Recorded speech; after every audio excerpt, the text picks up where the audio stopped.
Welcome to Choice Classic Radio, where we bring to you the greatest old-time radio shows. Like us on Facebook, subscribe to us on YouTube, and thank you for donating at choiceclassicradio.com.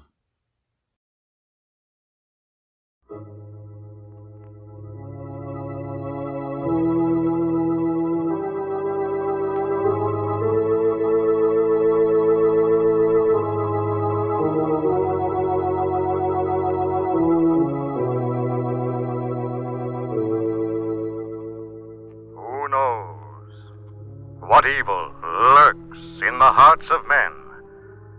The Shadow knows.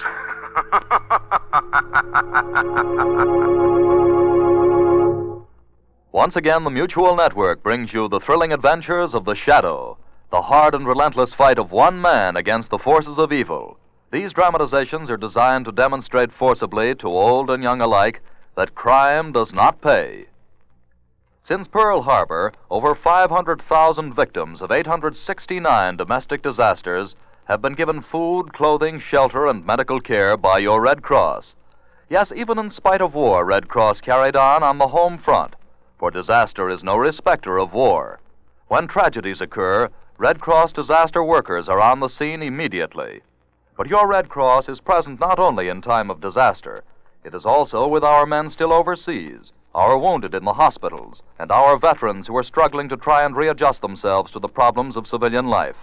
So give generously to your American Red Cross for its wide and diversified program of service to humanity. Now, the Shadow.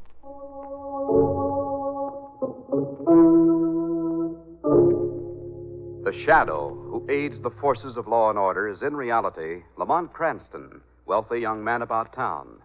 Years ago in the Orient, Cranston learned a strange and mysterious secret, the hypnotic power to cloud men's minds so they cannot see him. Cranston's friend and companion, the lovely Margot Lane, is the only person who knows to whom the voice of the invisible shadow belongs. Today's drama, The Walking Corpse.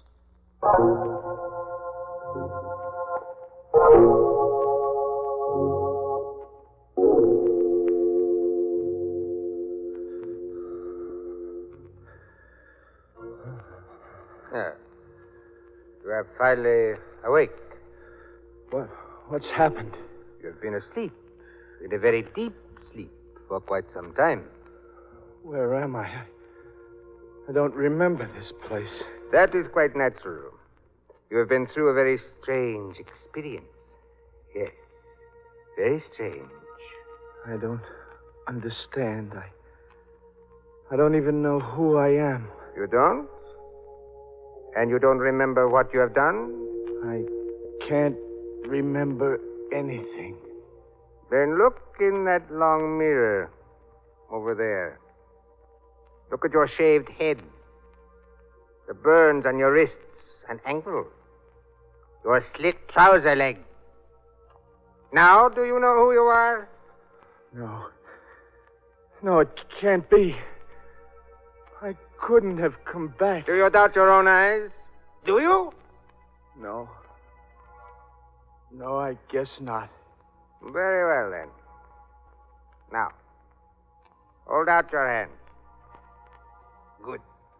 See, they're strong hands. Very strong hands. Strong hands. Strong hands. Strong hands. No, you fool. Put your hands down. You almost choked me. I couldn't help it. Suddenly I wanted to... Of course. Perfectly natural. You felt the urge to strangle someone. Perfectly natural. Considering who you are and what you have done.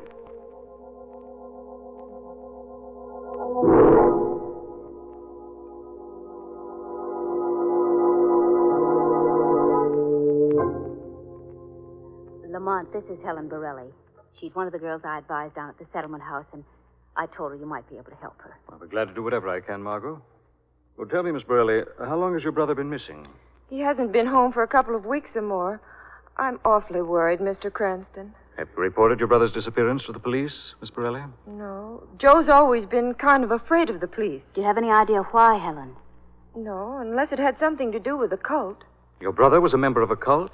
Yes, but I never found out exactly what it was. I see. Perhaps there's some friend of your brother's who might have an idea where he is. The only friend of his that I know of is a man named Lopez. He runs the curio shop down on Center Street. I've been to see him a half a dozen times, but every time he just gets sore and tells me to mind my own business. Were your brother and this Lopez on good terms? All I know is they spent a lot of time together. I think they were in a business of some kind. If anybody knows where Joe is, it would be Lopez. I see. I think it would be best if you reported your brother's disappearance to the police, Miss Borelli. In the meantime, Miss Lane and I'll go down to Lopez's shop and see what we can find out about your brother.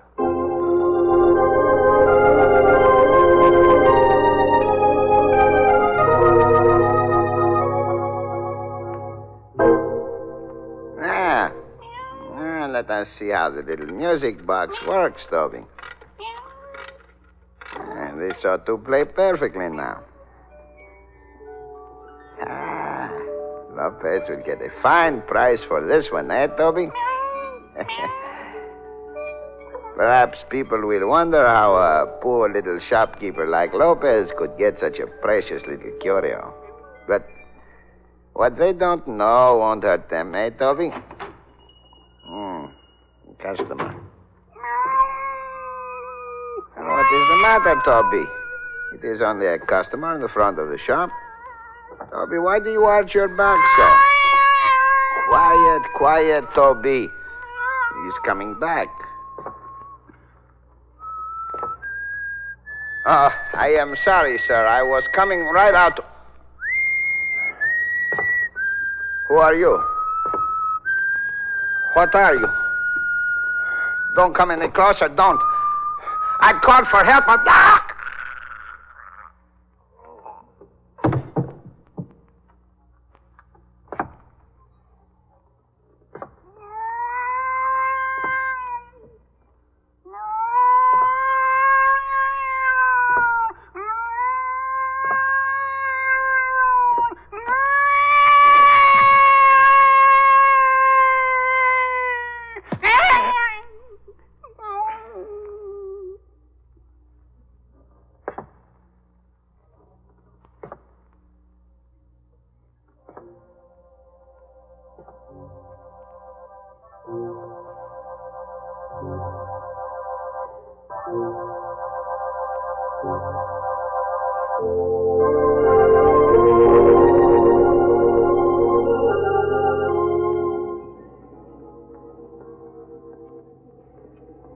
Well, here we are, Margot.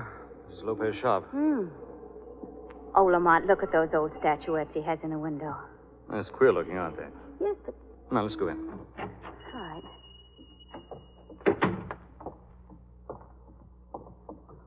Well, nobody seems to be around. Well, maybe he's in the back.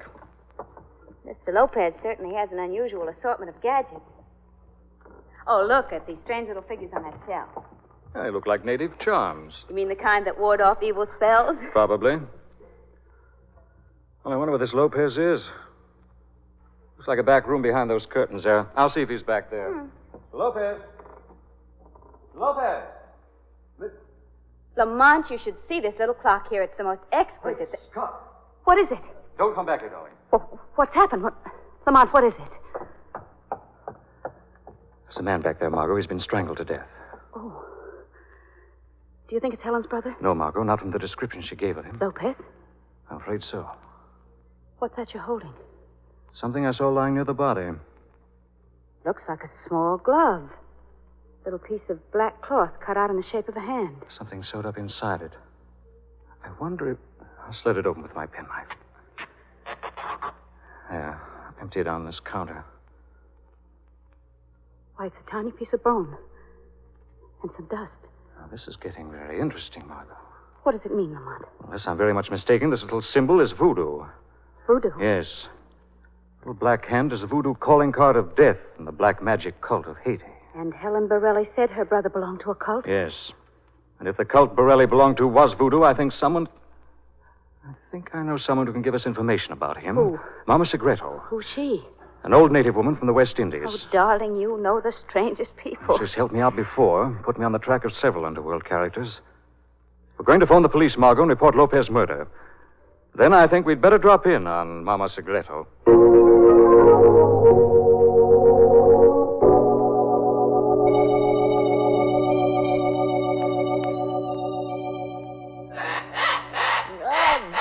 Be still, feathered one. Be still.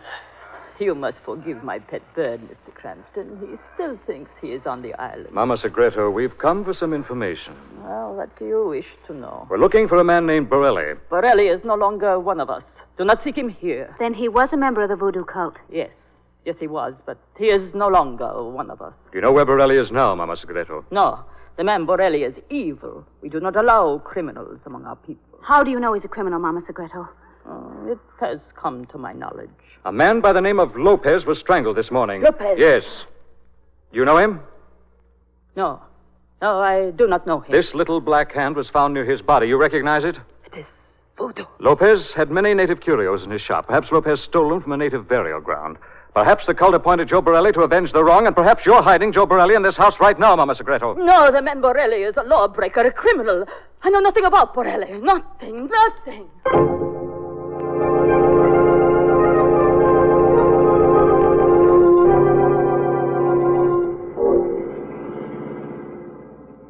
Darling, don't you think you were a little rough on Mama Segreto? Well, we did find out that Borelli was a member of her voodoo cult. Yes, and if we're to believe her, Borelli was not only out of favor with the cult, but had crossed the law some way. Exactly. Maybe that the cult business was just a dodge to hide the real killer. How do you mean? Well, Mama Segreto was obviously afraid of Borelli, not for what he'd done in the cult, but because he's a criminal. Perhaps a murderer. Before we do anything else, Margot, I think we'd better get down to headquarters and check on his police record.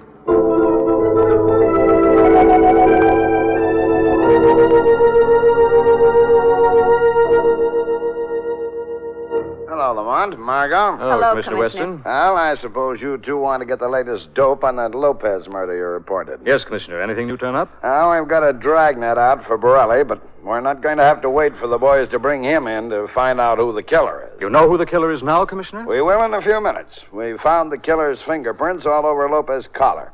As soon as we confirm the analysis of the prints, we'll have our man. You think they're Borelli's fingerprints? Maybe. Lopez and Borelli were mixed up in some hot goods racket together. They've both got records. So Borelli does have a police record. Yeah, sure. But this Lopez probably had plenty of other enemies, Margot. Yes, he might have had a lot of enemies.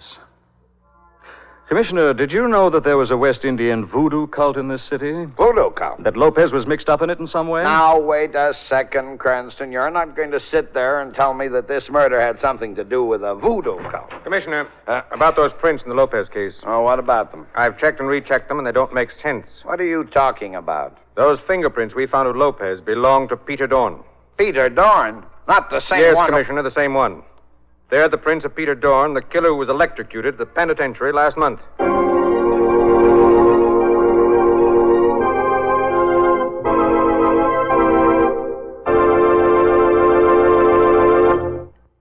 The Shadow returns in just a moment.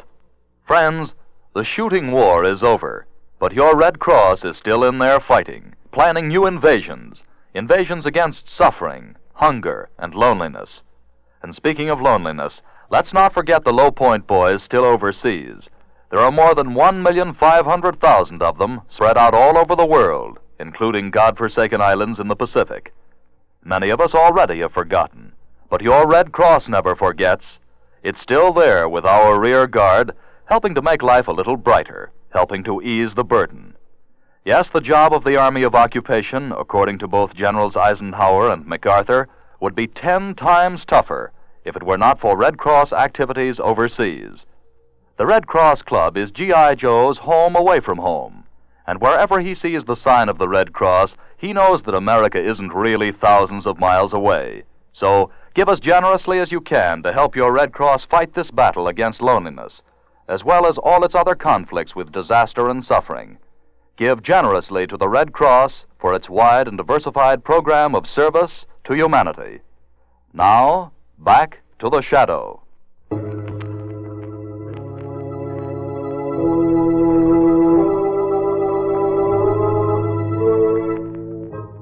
On the trail of the weird voodoo murder, Margot and Lamont are abruptly halted in their chase when they discover that the fingerprints of the killer are those of Peter Dorn, a convicted murderer who was electrocuted in the penitentiary over a month ago. And you say Commissioner Weston checked on Dorn's body before you left headquarters, Lamont? Yes. Found that after Dorn's electrocution, his body had been claimed by his next of kin, his older brother. And now they can't find any trace of Dorn's brother? He's apparently disappeared off the face of the earth. Oh, it's preposterous, darling.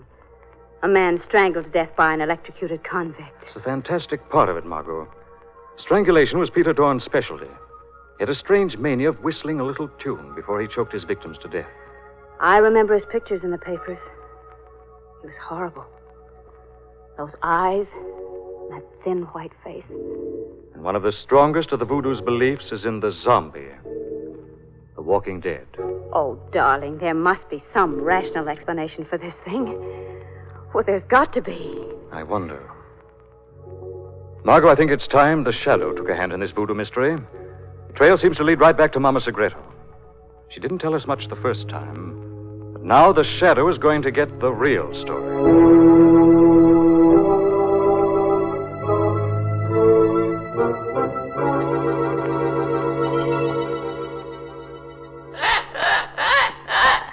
You are hungry, my feathered one. Here, sit on your little perch and let me give you your dinner. Ah, there now. Is that better, my pretty one? Mama Segreto has a visitor. Now be still, my feathered one. It is just a caller. Who is it? Why do you not answer? I'll see who walks into my house. No. It is not real. No, put your hands down. Do not touch me. Help! Zombie!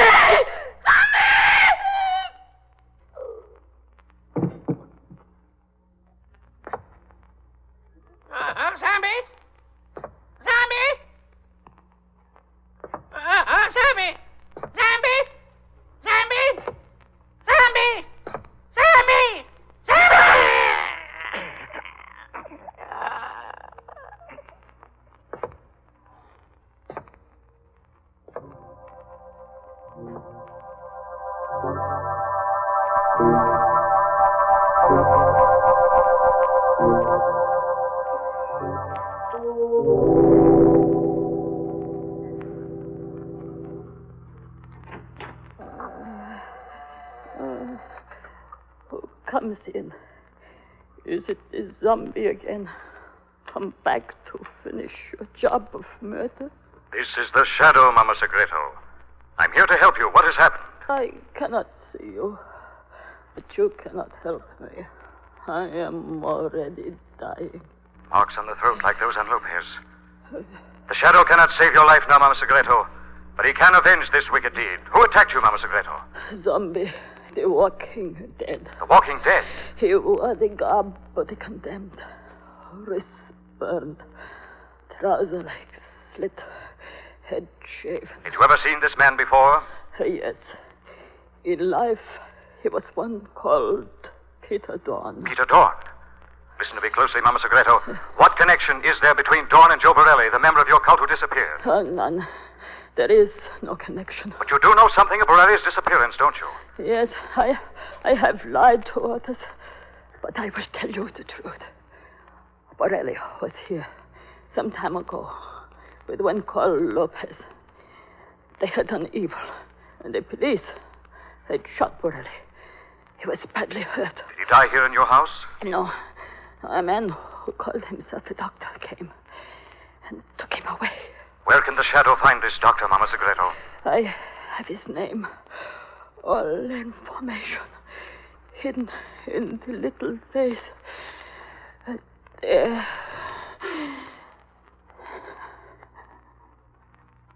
Rest in peace, Mama Segreto.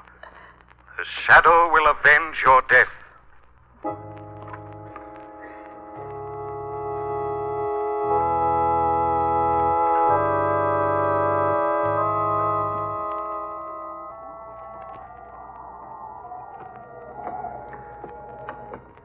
Watch those porch steps, darling. They're pretty rickety. The whole place looks as if it were about to fall apart.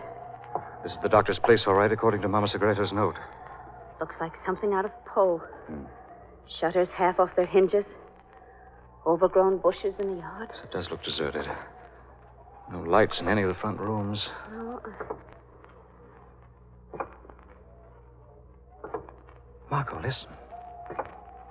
Yes. Somebody's walking around in there. Sounds as if it's coming from the side of the house. This porch goes around. Come on, Marco. Here we are. There's a light on in that room. Be careful, Lamont. Now we can see inside. Through this window. That man standing under the light. It's the man Mama Segreto described. He's turning around now. It's Dorn, Lamont. It's Dorn. I recognize him from the newspaper pictures. He's alive. He's turned out the light. Margot, we've got to get into that house, and we've got to get in right now.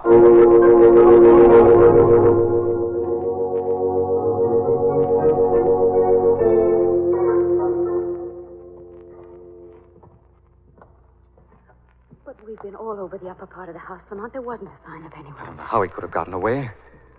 Maybe hiding in one of these rooms down here in the basement. Oh, Careful. I bumped into something. Wait a minute. I'll strike a match. It's a low wooden box. Lamont, it's a coffin. Yes. I'll raise the lid. It's a body. Yes. The man we saw through the window. It's Dawn. Please, please, Lamont, let's get out of this place. Steady, please, darling. Please. Listen. Those steps again. They're coming from the other end of the basement down there. Come on. Quietly. Here, listen. They're coming from behind this door. They sound just like the ones we heard upstairs. Yes. This door's made of steel. There's no chance of breaking in. What does it all mean, Lamont? If that was Dorn's body in that box back there, how can these... I'm going back and have another look at that body.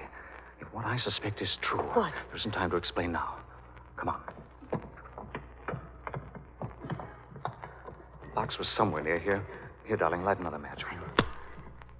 Lamont, you left the lid open, didn't you? Yes. Someone's closed it. It's gone. The body's gone. Put out that match. Somebody's opened that steel door down the other end. Lamont, I can't stand another minute of this. I won't have to, Dargo.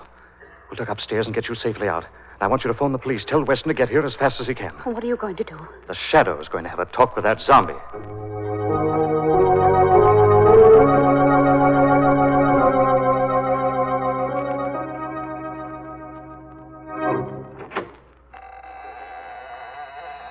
Who is it? Who came in? It's the Shadow. Joe Borelli. I can't see you. I'm right here with you in this laboratory, Borelli. My name is not Borelli. I'm Dawn. Peter Dawn. I think the doctor made you believe that, but your name is Joe Borelli, and your partner's name is Lopez. Lopez, whom the doctor made you kill before you strangled Mama Segreto. I killed Lopez and Mama Segreto? Yes, Borelli. Your friend, the doctor, made you continue the crimes of Peter Dawn. But he told me I was Dawn. I didn't remember being anyone else. You were badly hurt when you were brought here. The doctor did a great deal to you before you recovered consciousness. But the marks of the execution, my shaved head, my face in the mirror was Dawn. Dawn is dead, Borelli. The Shadow has seen his body. Someone's coming. If it's the doctor, act as if you're still under his influence. All right, Shadow. So, here you are, Dawn. How many times have I told you to stay out of my laboratory? I'm sorry, Dr. Richards. It is time now to go out for another walk, Dawn. There is another cult member on my list we should pay a little visit to. No. No more. No more. Dawn. I'm not Dawn. I'm wise to your plan now. Trying to convince me that I was Dawn, making me strangle Lopez and that old woman. So, your memory has come back. Only now it is too late. You are a strangler now, Borelli. You have outdone Dawn at his own game and with Dawn's own hand. All right, then I'll put those hands where they belong, around your neck. No. Let him go, Borelli. Who spoke? Someone you'll have to answer to for your crimes, Richards. The Shadow has caught up with you. Who is speaking? I can see no one. No one can see the Shadow. Dr. Richards, you're responsible for the murders of Lopez and Mama Segreto. Borelli committed the crimes. You haven't any proof against me. The proof is there. Borelli's fingers on which you grafted the skin you took from Peter Dorn's fingertips. No one will ever believe you, Shadow. Borelli's fingers will be evidence enough to send you to the chair. All right, then. I'll destroy the evidence. Why, you... Borelli! Don't try to interfere, Shadow. I've got a gun in Borelli's back. I'll kill him if you touch me. Start walking, Borelli. Oh, no. See this sunken tank in the middle of the roof floor? No, not that. The electric current in that tank will boil the skin right off your body, Borelli. I'm going to push you into it right now. And then there'll be no evidence. Look out, Borelli!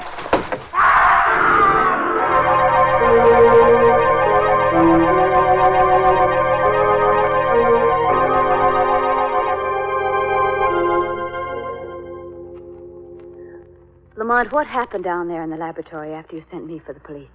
When the doctor discovered that the Shadow had found him out, he tried to push Joe Borelli into a sunken tank that was wired with high-voltage electric current. And then the doctor fell in himself? Yes. The Shadow pushed Borelli out of the way. Dr. Richards' own forward motion caused him to lose his balance. What a horrible death. Who was this Dr. Richards, anyway? The so-called Dr. Richards, Margot, was actually Peter Dorn's older brother, the man who claimed Dorn's body immediately after the electrocution. He was a brilliant but apparently demented surgeon who had his license revoked by the medical profession. But I don't understand why Richards would want Lopez and Mama Segreto out of the way. Revenge, Margot. Dorn was once a member of the voodoo cult. But when Mama Segreto and the other members discovered he was a killer, they tipped off the police and ultimately sent Dorn to the electric chair. And then Richards found out that the cult had double-crossed his brother and decided to get revenge. Exactly. The ironical part about it is the doctor used Borelli, a member of the cult, to do the killings for him. Oh, awful. What's going to happen to Borelli, Lamont? I'm afraid he'll have to stand trial, Margot, but I think the jury will take into consideration that under the insidious influence of Dr. Richards, he wasn't entirely responsible for his own acts.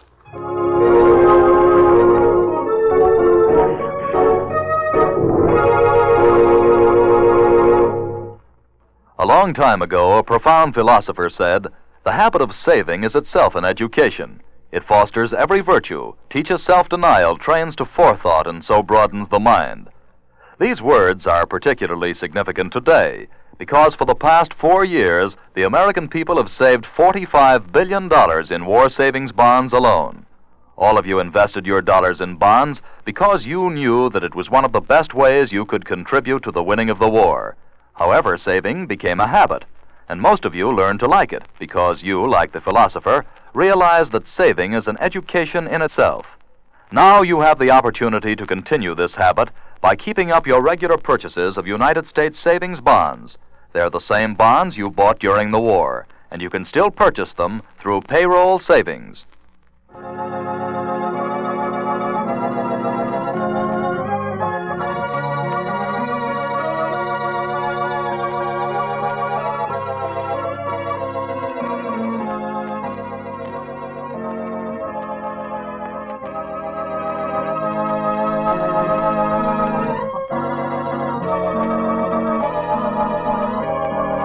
Next week, same time, same station, the Carrie Salt Company brings you another strange and thrilling adventure in the Shadow's daring battle against the forces of evil.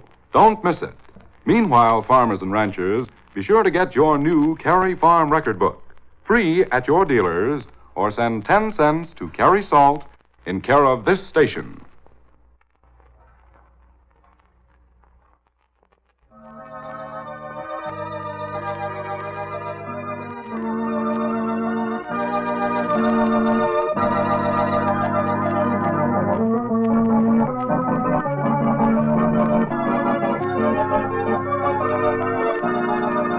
This is the Mutual Don Lee Broadcasting System.